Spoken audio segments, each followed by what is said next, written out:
Mkhankaso wemaphoyisa wekulwa nebugebengu ulethe umphumela lomkhulu kuleli plazi lelingaphandle kweWhite River. Kubanjwe licembu lemadvodza aseveni laseLibya lathola kuqeqeshwa kuTepsocha kuleli plazi. Tholakele information ukuthi sengathi kukhona indzawo la eWhite River lapho kubonakala sengathi indzawo lehlelelwe ukuthi iyo train abantu for ma security.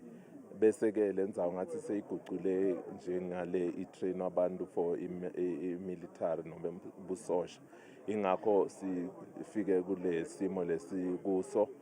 Bese ke uma sifika la sibatholile laba 95 lababuya eLibya. Kubonakala sengathi vele lendzawo ngiyo le itrain abantu for ma security. Ngaphandle kwaloko kuthi ba train njengamasosha.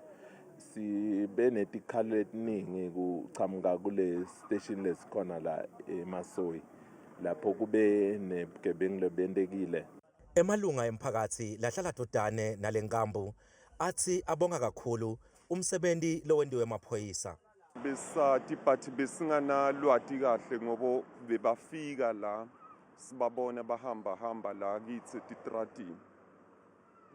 So besingathi ukuthi mhlambe bayadingani la besicabanga ukuthi mhlambe bayite ngemisebenzi lothide. Ngihlala ngikubuta ukuthi lamadoda lawa achamukapi ngoba bantu lesingabati ene abakhuluma ilwimi lesilvisisako kodwa njengami ngiyazama kubakhulumisa ngesingisi abanginiketi information. Itholakala isiva buhlungu kakhulu ngoba thina singibomake sinebantwana ene nakutholakala abantu basemaveni angaphandle batongena laba sibasithengisela impahla kanzi bayadada ukuthi bona bendani.